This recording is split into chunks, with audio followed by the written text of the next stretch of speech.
మీరు పరిచయం చేసిన హీరోలు, మీరు పనిచేసిన హీరోలు ఇప్పుడు మంచి పొజిషన్లో ఉన్నారు. రామ్ గారు కానీ, సాయిధరం తేజ్ గారు కానీ, నాగార్జున గారు కానీ, వాళ్ళని ఎవరిని అప్రోచ్ అవ్వకుండా మళ్ళీ 10 years తర్వాత కొత్త హీరోతోటే మళ్ళీ చేయడం అన్నది చిన్న రిస్క్ ఫ్యాక్టర్ అవుదా? నేను ఫస్ట్ ఫిలిం నుంచే నాగార్జున గారు ఇందాక ఇచ్చిన స్పీచ్లోనే నాగార్జున గారు అవకాశం ఇస్తానన్నప్పుడు నాకు కొత్త హీరో కావాలన్నాను.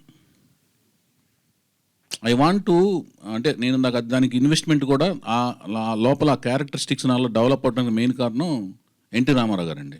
మాకు భయం ఉండదు, ఆత్మవిశ్వాసం ఉంటుంది.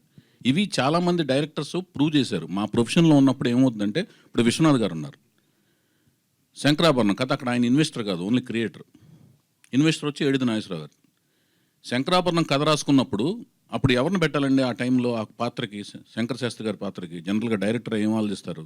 రామారావు గారిను, నాగేశ్వరరావు గారిని లాంటి వాడిని పెట్టాలనుకుంటారు. మంజు భార్గవ్ గారి క్యారెక్టర్ని ఎవరు పెట్టాలనుకుంటారు? అప్పుడు ఇంకో ఏదో ఫెమిలియర్ క్యారెక్టర్ని ఎవరిని పెడదాం అనుకుంటారు. మంజు భార్గవ్ గారికి అప్పుడు మలయాళం సినిమాల ద్వారా వేరే ఇమేజ్ ఉంది.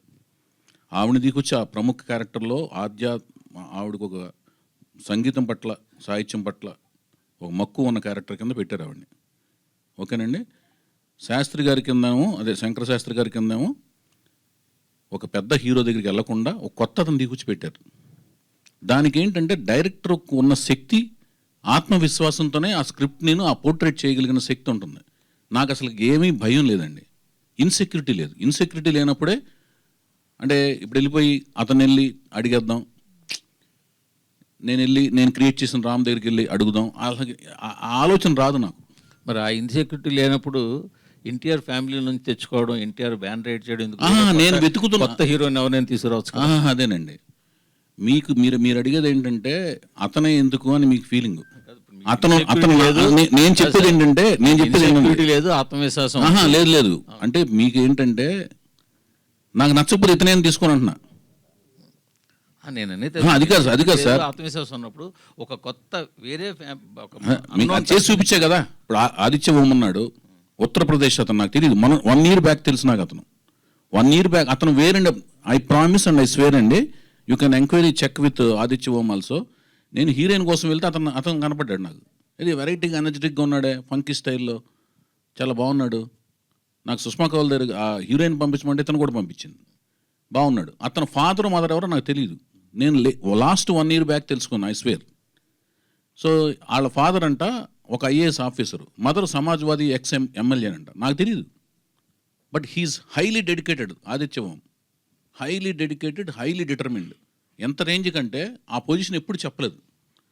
బాంబేలో ట్రైన్ ఎక్కి, నేను ఫస్ట్ ఫిలింకి అలాగే నేనేమి ఫెసిలిటీస్ ఇవ్వనండి, జస్ట్ ట్రైన్ ఎక్కి లీ ప్యాలెస్లో షూటింగ్, ట్రైన్ ఎక్కి వచ్చాయి, బేగంపేటలో దిగిపో, డైరెక్ట్గా షూటింగ్కి వచ్చాయి, ట్రైన్లోనే స్నానం చేసి వచ్చాయి. ట్రైన్లో స్నానం చేసి వచ్చాడు. నాకు 1 year బ్యాక్ తెలిసింది. నేను ఇప్పుడు మీరు అడిగే ప్రశ్న ఎలా ఉందంటే అన్నగారు, నా జర్నీ చూసి తెలిసి కూడా అడుగుతున్నారు మీరు. అది నాకు కొంచెం, అంటే నేను చెప్తాను. ఇప్పుడు హరికృష్ణ గారు ఇప్పుడు లాహిర్ లాయర్ అయిందా? ఒక నిమిషం వినండి అన్న వినండి. లాహిర్ లాయర్ అయిన తర్వాత అది 7th class పబ్లిక్ ఎగ్జామ్, ఓకేనండి. తర్వాత 8th 9th రిలీఫ్ ఉంటుంది, 10th మళ్ళీ పబ్లిక్ ఎగ్జామ్ కదా జనరల్గా. 7th అయిన వెంటనే మళ్ళీ యాసిడ్ టెస్ట్ అవ్వడానికి పెట్టుకుంటాడండి. 48 ఏళ్ల వయసులో హరికృష్ణ గారిని, ఒక్క నిమిషం అండి, సిమ్రన్ గారిని పక్కన పెడితే, ఒక్క నిమిషం, సిమ్రన్ గారు సౌందర్య గారిని హీరోయిన్లుగా పెట్టి కమర్షియల్ సినిమా టైంలో పెద్ద హీరోని పెట్టి ఆయన పెట్టుబడి పెట్టరుగా సినిమాకి. నేను చేస్తాను. నా క్యారెక్టర్ ఎస్టాబ్లిష్ అయిన చేసుకున్న తర్వాత కూడా నందమూరి వంశం దగ్గరికి ఎందుకు వెళ్తానంటే అతను నచ్చాడు, బాగున్నాడు కాబట్టి వెళ్తున్నాను. ఇప్పుడు అతను ఇంకొక నిమిషం అండి అన్న, అతను డైరెక్ట్ వారసుడు కూడా కాదు. డైరెక్ట్ వారసుడు అయితే శాలబిలిటీ వేరేగా ఉంటుంది, అర్థమైందండి. ఇప్పుడు మీరు ఇప్పుడు ఒక హీరో అనుకోండి, మీ హీరోకి డైరెక్ట్ కొడుకు సాయిధరం తేజు, రామ్ చరణ్ కాదు, ఓకేనండి. మన ఈయన పేరేంటి, ఇప్పుడు మేము పరిచయం చేసే అతను డైరెక్ట్గా ఒక హీరో గారు డైరెక్ట్ కొడుకు కాదు. వాళ్ళకు వేరే శాలబిలిటీ ఉంటుంది, ఇతనికి వేరే శాలబిలిటీ ఉంటుంది. ఇతనికి యాంటిసిపేషన్ వేరేగా ఉంటుంది, వాళ్ళకి వేరే యాంటిసిపేషన్ ఉంటుంది. అర్థమవుతుందా మీకు? సో ఇక్కడ మీరు ఏం ఆలోచించాలంటే, వైబిఎస్ చౌదరి జర్నీ ఏంటి, అతను తీసుకునే రిస్క్ ఏంటి, అతని క్యాలిక్యులేషన్స్ ఏంటి, అతను దేని మీద స్టిక్ అయి వెళ్తాడు అనే దాని మీద మీరు నా జర్నీని కూడా అసెస్మెంట్ చేసి. మీ జర్నీ చూస్తేనే మీరు ఆదిత్య హోమం పక్కన పెడితే, ఆదిత్యం కాదు హరికృష్ణ గారితో 3 సినిమాలు ఎవరైనా తీయగలరా? హరికృష్ణ గారు కాదండి, మీరు రాముని పరిచయం చేశారు. ఒక్క నిమిషం సినిమా వారసుడే. రామ్ సినిమా వారసుడు కాదు, రామ్ సినిమా వారసుడు అయితే రవికిషోర్ గారు ప్రొడ్యూస్ చేయాలి. నేను ఎందుకు ప్రొడ్యూస్ చేయాలి? ప్రొడ్యూస్ కాదండి, మూర్తి గారు ఒక్క మాటనండి. ప్రొడ్యూస్ చేయటం అనేది it's not an easy job. Ram మీద ఒక్క రూపాయి సాలబిలిటీ ఉండదు. 10 కోట్లు రిలీజ్ రోజున డబ్బులు పోయినాయి అన్నారు. 10 కోట్లు ఖర్చు అయింది నాకు. ఆస్తులన్నీ నా అన్ని స్టేకులో ఉన్నాయి. నేను మళ్ళీ శాటిలైట్ రైట్స్ తక్కువ రేటుకి అమ్మి వాటిల్ని జీటీవీకి తక్కువ రేటుకి అమ్మి, జీటీవీ రాఘవేంద్ర రెడ్డిని అడిగితే తెలుస్తుంది, పబ్లిసిటీ చేసి ఆడియన్స్ ఎవరు లేరు థియేటర్ల దగ్గర. 4 వారాలు థియేటర్ల చుట్టూ తిరిగి నేను థియేటర్లో జనం ఉన్నారన్నట్టుగా మైకులతో మాట్లాడేవాడిని. బ్రహ్మాండంగా ఉన్నారు జనం, ఆనందంగా ఉంది నాకు. జనాలు మైకులు అటు తెప్పదనేవాడిని.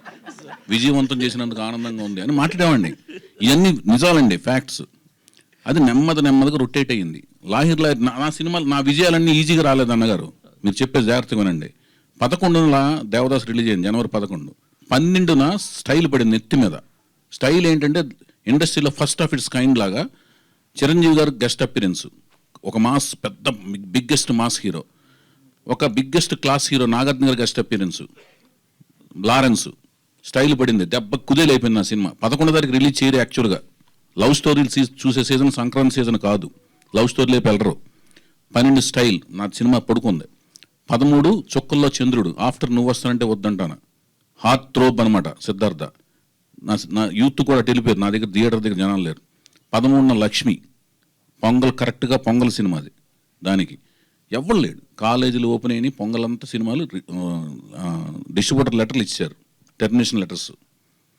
అక్కడి నుంచి నేను 13, 14 తారీఖులు అప్పటికప్పుడు తక్కువ డబ్బులకి, అంటే అంతకుముందు వచ్చిన ఆఫర్ కాదనుకుని చాలా తక్కువ డబ్బులకి, రీజన్ డబ్బులకి జీటీవీకి శాటిలైట్ రైట్స్ అమ్మేసి డబ్బులు పట్టిన తిరిగి 4 వారాలు తిరిగితే 4 వారాల తర్వాత పికప్ అయింది. హిస్టరీ అనమాట. 17 సెంటర్లు 175 డేస్ ఆడింది. తర్వాత 2 సెంటర్లు 175 డేస్. తీసిన థియేటర్ నుంచి మళ్ళీ తీసేసారు. ఈ సక్సెస్ తక్కువ తక్కువ కాదు, నేను అనేది రాము కాదండి. ఎలా చెప్తున్నా అంటే కొత్త వాళ్ళతో చేస్తున్నాను, కొత్త వాళ్ళని ఎంచుకుంటున్నాను. మీరు ఎంచుకునే వాళ్ళంతా ఇండస్ట్రీలో ఒక సెర్టన్ బ్యాకప్ ఉన్న వాళ్ళే ఎంచుకుంటున్నారు. లాహిర్ ఎలాంటి సినిమా మీరు అభిమానం మీకు ఉంది, కానీ దాన్ని ఎక్కువగా చెప్పి అంటే దాన్ని కూడా సినిమాకి వాడుతున్నట్టుగా కాదు కదా, మీరు అంటాం కాదు, మీరు గుర్తించట్లేదని నేను అంటున్నాను. లాహిరి హరికృష్ణ గారు ఈనాటే మెయిన్ స్ట్రీమ్ ఒక జంట. హరికృష్ణ గారు, భానుప్రియ గారు ఇప్పుడు సీరియల్స్లో యాక్ట్ చేస్తున్నారు. హరికృష్ణ, భానుప్రియ ఒక జంట.